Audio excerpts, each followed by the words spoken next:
Today's job is to nip to One Fabrications to pick up the blade for the D9.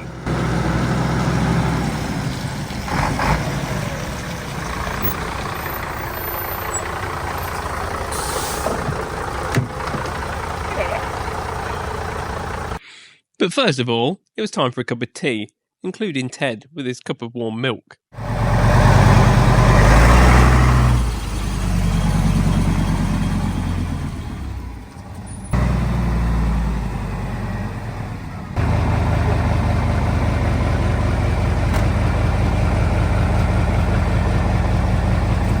So we're back over now at One Fabrications to pick up the blade for the D9 bulldozer winch project while we're coming the Scania. I thought while we're at it, we may as well show you the new thing, the new toy that we've got for the Mercedes. We've got a big job next week, which we're not allowed to say anything about, but it'll be exciting and hopefully we'll be able to film it, where we're going to need the Mercedes and the Foden to lift something quite heavy. And what I wanted to do since basically we got the remote for the Foden is get a remote for the Mercedes. So we've bit the bullet and we've gone and bought a nice wireless remote for the Mercedes from our friends here at Rydam Universal.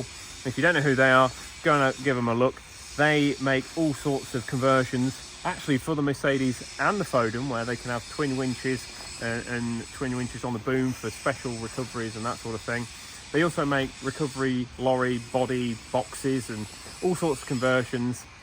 And they also sell frame reveal trailers, which are good trailers. They what we move the big tanks with, so we like them. And they also sell winches with the company Nova Winch. So useful people to know if you're into this sort of thing, which we are. So we're going to have a little play with the remote, make sure it all works fine, and then when One Fab finishes messing around, we'll lift it onto the Scania and we shall take it back to the workshop ready to fit to the D9.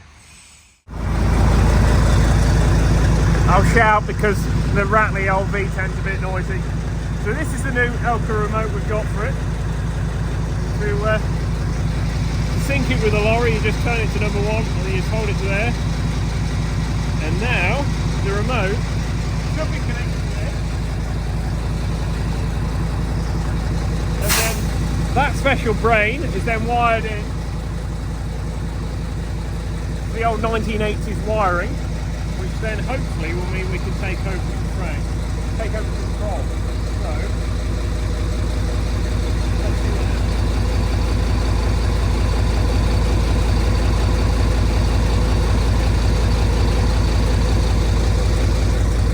Shall we see how far the range is on this? A little test.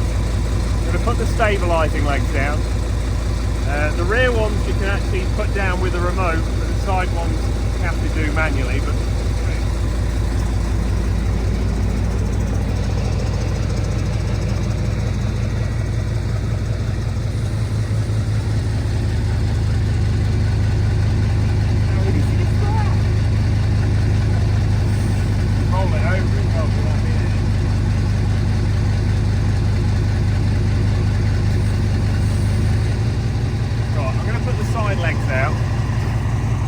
tip it over on a video, that would be a little bit embarrassing.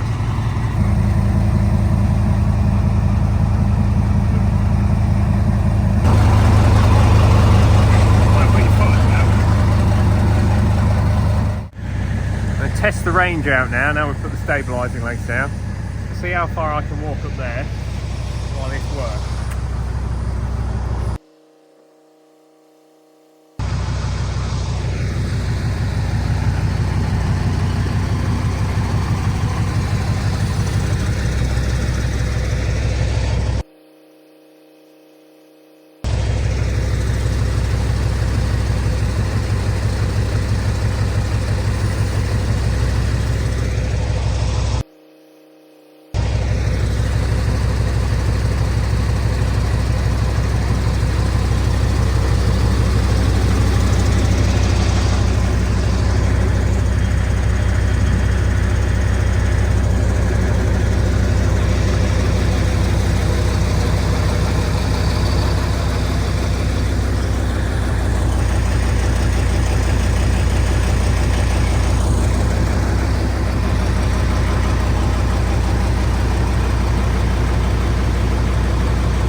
I'm pretty sure I could work this in France. That's incredible. Why would you ever need to be all the way over there? So that's the other good thing about this. You can also work the main winch. So this has a 25-ton Rossler winch, just like the phone. You can also use the remote to work that. So all the people at Winch is going, oh, you're going to get killed by the cable. You can stand 3 miles away now. Well, I was pretty impressed with that. So if you've got a recovery truck and you haven't got a remote, go and see Rydam, get yourself kitted up, don't know what you're messing around at. What we're going to do now is fold it away and then back in there and pick the blade up. I think it's about finished.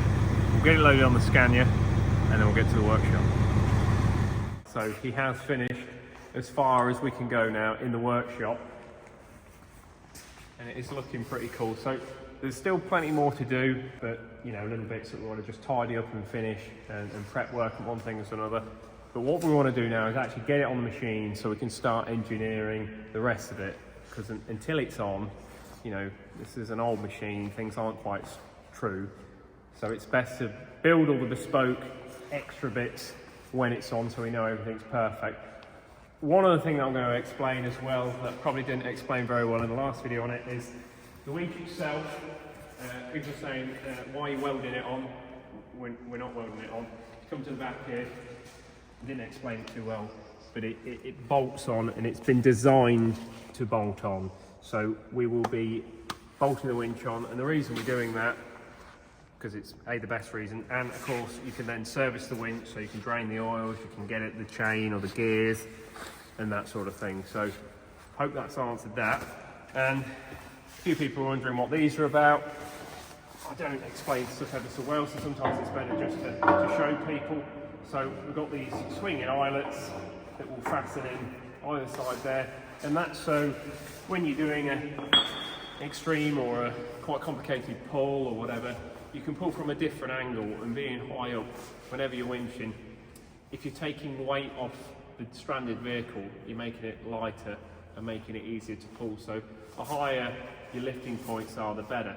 That's another reason people have been saying, oh well, why have you put the winch on the front when they come as standard, they put them on the back? When they put them on the back, they're not really thinking of doing the sort of winching and recovery that we're thinking of doing with it. Being on the front, it's a lot more manoeuvrable, you can see a lot more, you're a lot higher straight away, and people will probably disagree with me, but say if there's a 13-ton excavator stuck in a swamp, this thing will probably be able to just have the arms up in the air and winch right up high, just with your feet on the brakes, and it'll probably stick it without even being anchored in the ground. And I know a lot of people going, oh, it will just rip all that off the front. I've seen far less bracketry put onto winches, and they've stuck things far worse than that. And you've got to remember that we've come all the way around the back of the machine, everything's braced, so like it can't pull it because it's pulling from down here, so when the winch is pulling up there, it's actually pulling at the bottom of the blade. I just can't see that going anywhere. And the other thing that you've got to remember is this isn't a Matchbox toy, this is a D9, this thing's massive before you start, massively overkill. Everyone's saying that, oh, these bolts could fail because obviously they're designed for pushing, which is true. I personally don't think they will, but this is another thing that we're going to make sure when it's on the machine. These swinging bracket eyelets also are going to double up for another mounting point for a removable extra heavy brace bar that will brace the top of the blade right to the back of the mounting point, just to make it that bit stronger. And what we also might do, depending on what the clearance is like against the bonnet, put some side struts off the top of that to them as well, to try and make it as strong as we can. And if we have it so these extra braces are removable, we still can use the machine's factory crowding, which I don't personally think is necessary for the sort of thing we're doing. But again, if you can just remove them quick and easy, and you know, if you're prepping the ground before you were going to pull, could be handy, I don't know. So it'll leave that option available. So yeah, we've got about as far as we can. We're going to lift it up, get it on the Scania now, take it back to the workshop.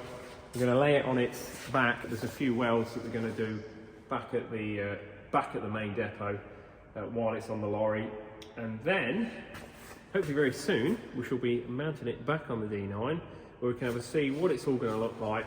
We're going to get the holes drilled out for the blade. We'll mount it for the winch. We're going to get the winch mounted on, make sure we're happy with how everything looks, and of course hopefully by then Jack will have finished the paint shop. Looks good to me, mate. Square, that is. It's massive, isn't it?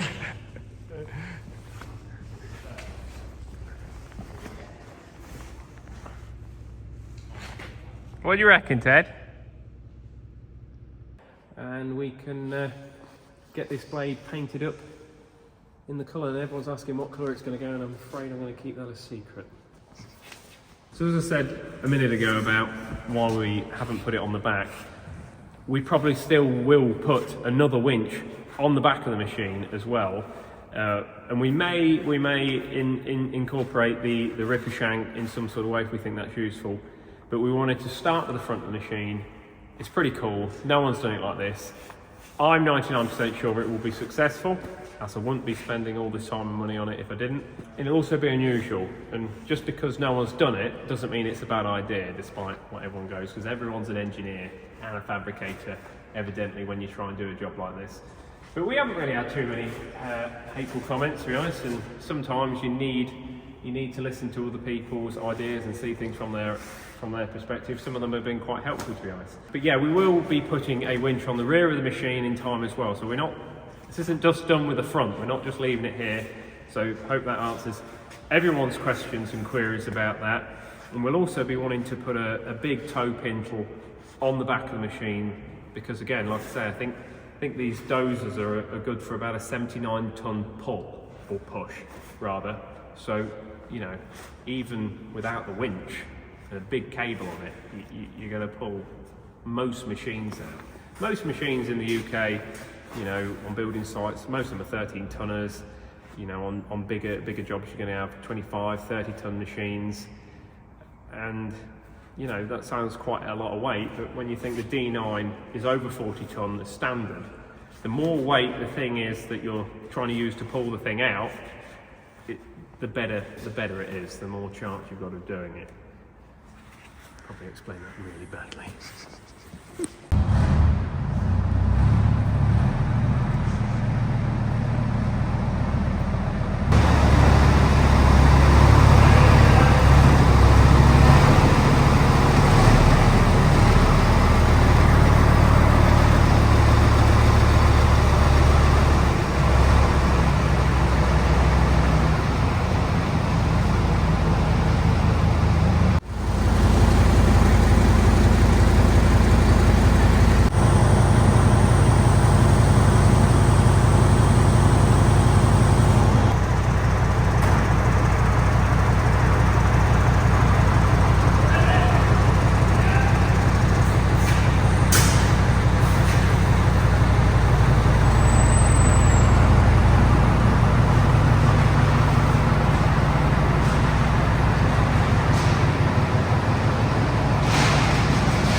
Well, I hope you've all enjoyed the little update on the Mercedes and the Winch Dozer. And if you haven't, that's too bad. But we have got a new line of merchandise out on the merchandise website of new Foden hoodies. So go and check them out if you want to. And we will see you all again in another video.